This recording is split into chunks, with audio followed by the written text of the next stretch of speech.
All right, so 9.3, we're going to start talking about binomial probability. Okay? Binomial probability, we're going to use it where we're repeating the same experiment multiple times. And in that same experiment, there's going to be essentially two outcomes, success or failure, based on what we define it for each individual thing. Those two, remember, it says by means two.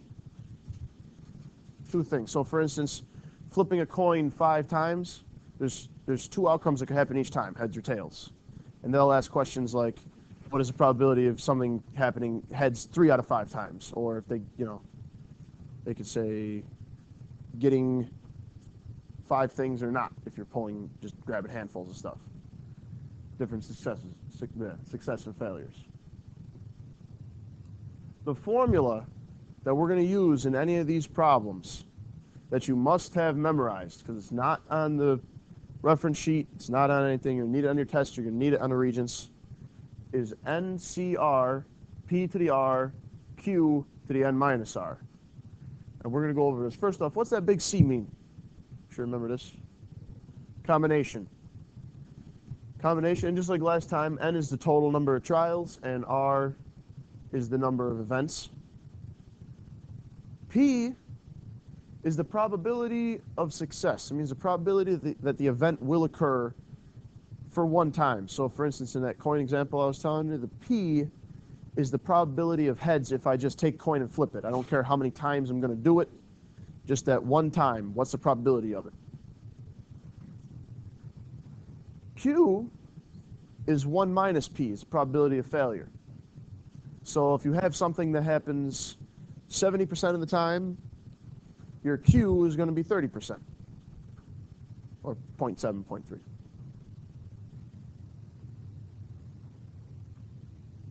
We have NCR, P to the R, Q to the N minus R.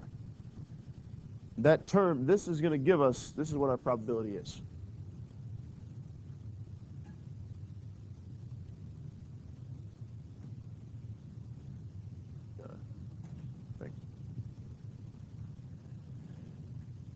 Make sure you memorize this. All right. So, in Florida, for the first example, the chance of rain on any given day is 68%. And we want to know the probability of it raining 3 days in the next week. Okay? So what I like to do in these problems is just like we did in series and sequences, I like to make a list of all my different variables. So what's the first thing that was on there? N. N means the what? Total number of trials. How many trials do I have here? Anybody see it? 7. Why'd you say 7? I don't see 7 written anywhere on there. Next week, yeah. Each day is like a different trial, and on each day I'm asking the question, does it rain or doesn't it? How many of those days do I say, yes, it does rain? 3. That's my R, my number of successes. What about my P? Careful with this. They gave us the probability of success as 68%, the probability that it will rain on one day. But we need to write it as a decimal or a fraction for this formula. 0.68. Let me write it over here. 0.68. Okay. Now, if P is 0.68, what's Q? My probability of failure. 1 minus P, 1 minus 0.68. 0.32. 0.32. Okay. We got all the pieces. What's the formula?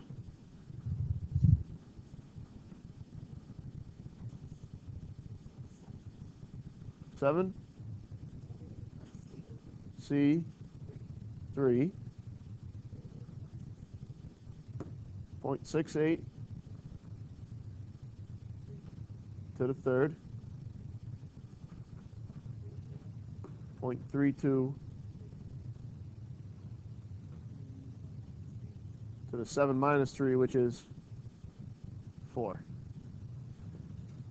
There's a couple of little checks you could do in your head to make sure you set this up right. These two exponents right here, this is the number of times of success, right? And this is the number of times of failure. So it should add up to the total, right? 3 plus 4 equals 7. Yes. And also, you can just double check and make sure your probabilities actually do add up to 1. Okay, so now the only thing left to do is just plug it in your calculator and get an answer.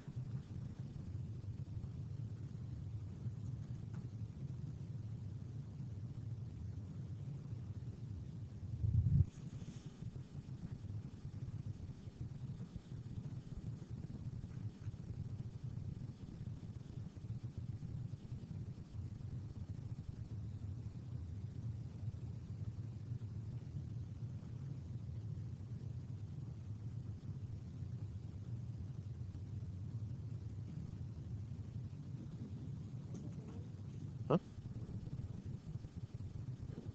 Yep. We can do it as decimal or percentage, doesn't matter.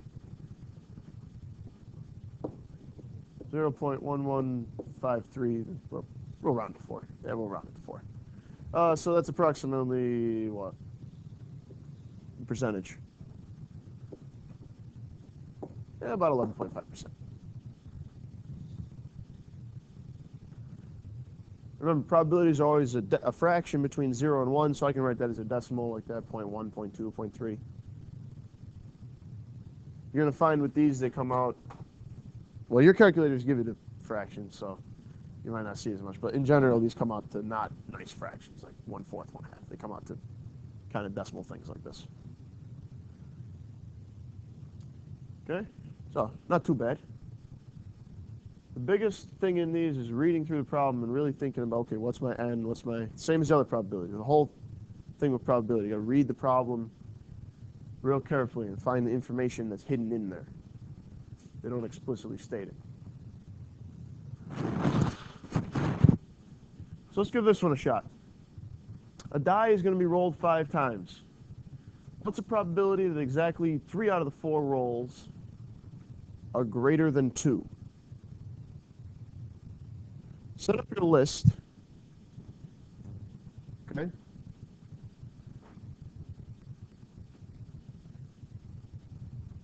What's my n going to be? 5.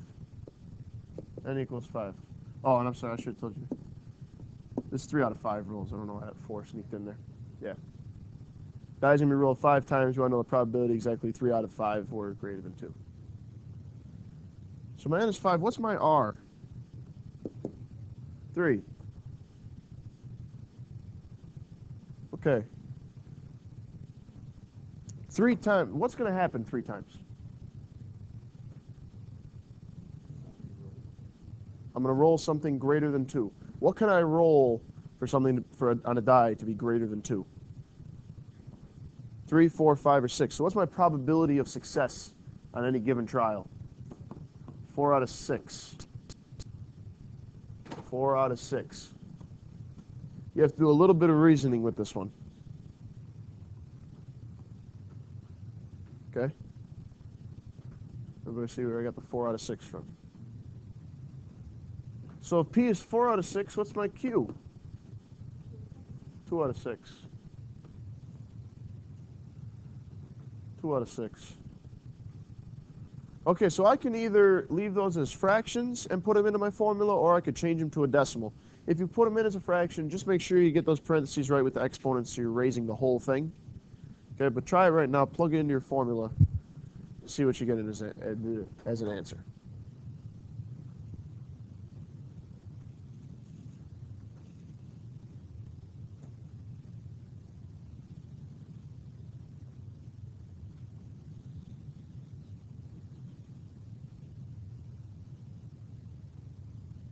What's with this fraction?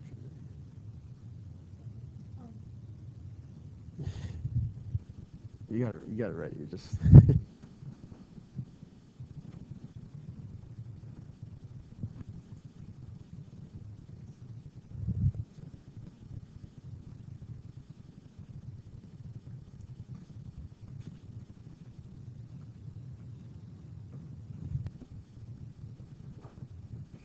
All right, so for our formula to set it up, what do we use?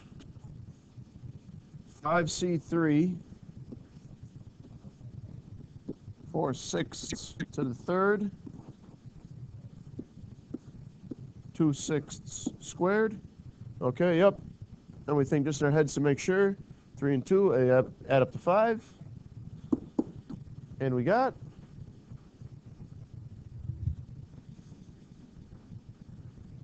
0.3292, or 32.9%. However they would have asked us to write it.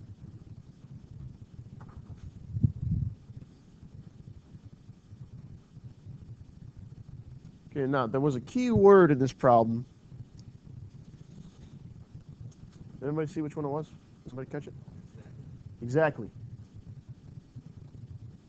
Told us it says exactly 3 out of 5 rules. So that means we only need to set up one of these because we only need it for 3 out of 5.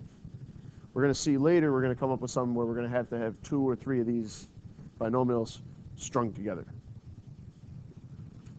But exactly, you're only going to have one. Exactly is kind of a key thing. Whenever you see exactly, at most, and at least, you're going to immediately go to this formula that you will have memorized.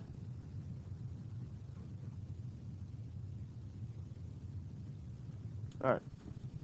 Let's try this one. Everybody set up the list for this one. Probability a coin will show up heads 7 out of 10 flips.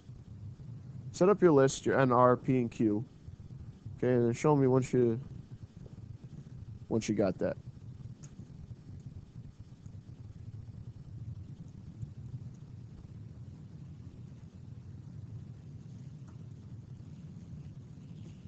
Once again, read the problem. They don't explicitly tell you a couple of things, but you can figure it out fairly easily. What do you got?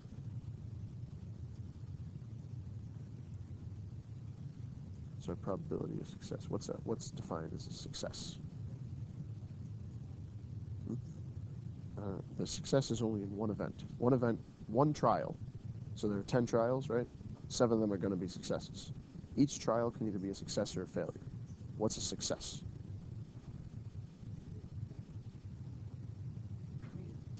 Or what thing is going to happen? Read the problem. What's going to happen? Yep. So heads is a success. What is the probability with one coin flip that I'm going to get a heads?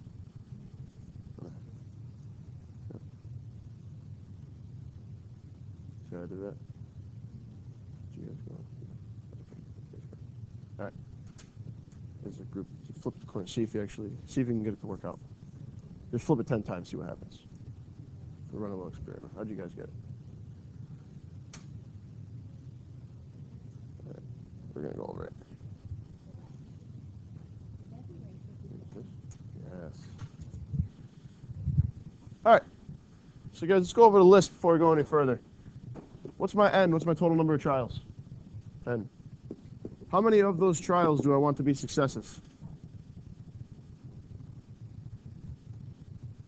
Now, what is my P? 0.5. Why do you say 0.5? Yep. On each trial, I have a 50-50 chance of getting heads or tails, so 50% for heads. And now knowing that, I can find my Q pretty easily. 0.5. Okay.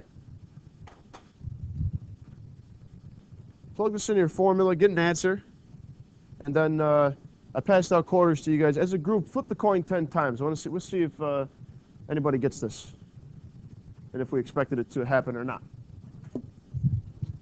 Set up our formula, 10C7, 0.5 to the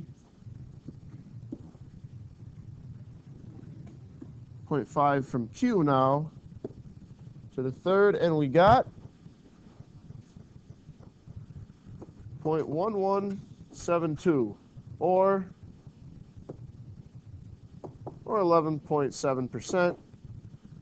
So only an 11% chance. We really wouldn't have expected anybody to get that, right? All right. So, let's take a look here. As I said before, here, I need my lunch money back. There's a couple key phrases. Exactly, at most, and at least. Thank you. Each of these is going to mean to do something a little bit different. We'll go through them. Exactly like we said, that's exactly the thing. We're only going to need one. For at most and at least, we may need more than one probability or binomial formula. Take a look at this one. It rains 75% of the days in Utica. What is the probability that in 1 week it rains no more than 2 days? What's the key word there? What's the key words? No more.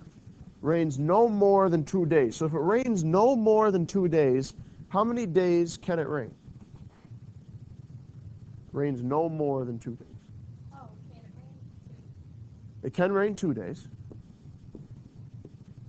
Is that the only amount of days it can rain?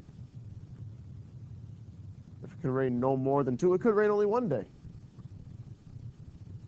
could rain 1 day. Or 1 day.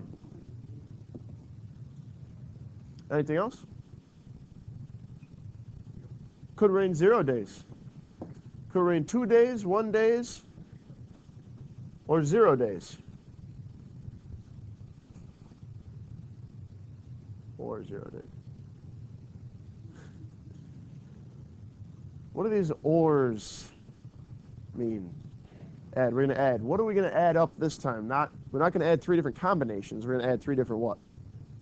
3 different binomial distribution equations.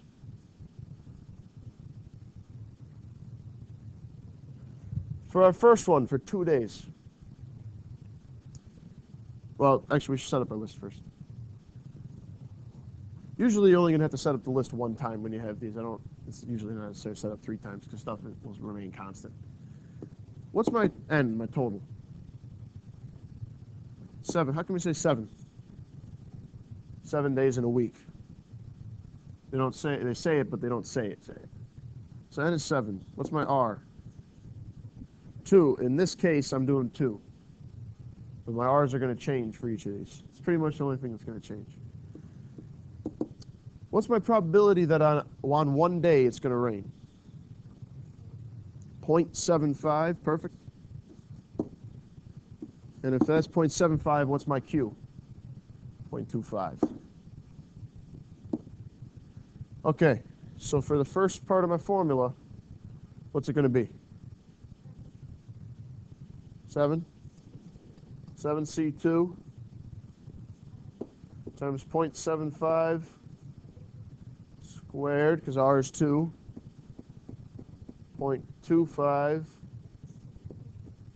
raised to the 5th. Plus. Now we got to do it again for 1 day. Is my n going to change? No, my n isn't going to change. What about my r, though? What's my r now? 1. Is the probability of it that it's going to rain on any specific day going to change? No, it's still the same. What are we raising it to? First power. Probability it doesn't rain? 0.25, that doesn't change. What am I raising that to, though? 6. Okay. That's 2 of them. What about the third one? What about 0 days? How to set it up? 7c0. 0.75 to the 0.25 to the 7. 7c0, 0.75 to the 0, 0.25 to the 7. Okay, if we add up all 3 of those, it's kind of a long thing that you got to type in your calculator. Add up all 3 of those. Be careful with the parentheses. And what do we get? What do we get? 1 point. Can I have a 1 point? I got 0.01. Can I have, what is this end up thing going to be? What's in general? It's a, starts with a P. Probability. Can a probability ever be greater than 1? No. So if you get a probability greater than 1, you probably have a typo somewhere in there. What did you get? 0.0128. Anybody else? 0.0128? 0129. Rounding. Yeah, we want to round it. Got to round the right way. 0.0129, or if I expressed it as a percent, I would get what?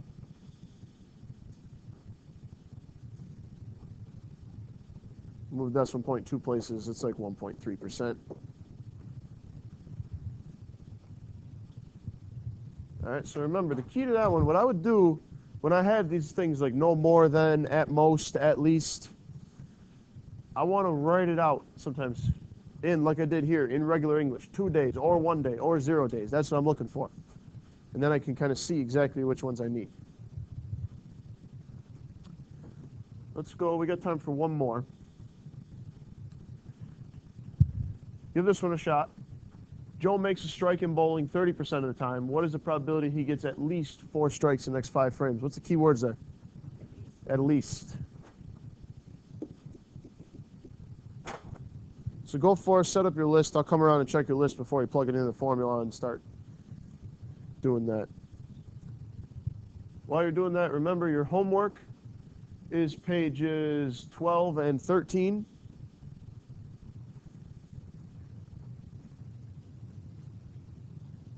Yep. Review class this week is Tuesday, Thursday, not Monday, Wednesday. And you have a weekly project due on Friday.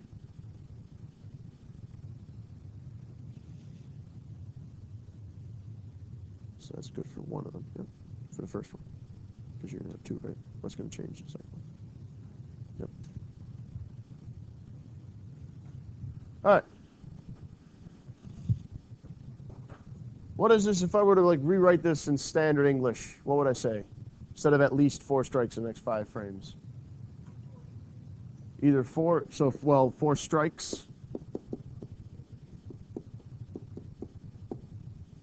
He's going to get at least 4 strikes in the next 5 frames. If he gets at least 4, can he get 3? He's either going to get 4 strikes or he's going to get 5 strikes. Either going to get 4 strikes or 5 strikes. So how would I set up my formula? How many different binomial distributions am I going to need? I need 2. What's my first one? 5C4. 5 trials. We want 4 of them to be successes. Yep, 0.3, 0.30, however you want to write it. To the 4th. 0.7 to the 1st, yep, and quickly, yep, they do add up to 5. Okay, that's half of mine. 5C5, 0.3 to the 5th, 0.7 to the 0. Perfect. We're going to add up 2 different ones because of that 4 strikes or 5 strikes. What are we getting?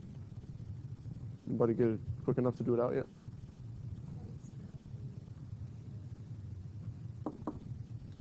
.03078, or if I wanted to write it as a percent,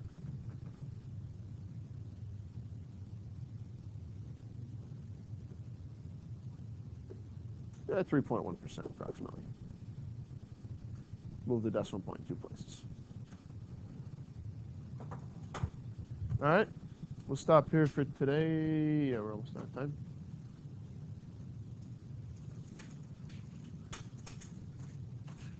Remember, your homework is pages 12 and 13. Pages 12 and 13. We're going to be doing more practice with these tomorrow. They get a little more complicated.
See you later, guys.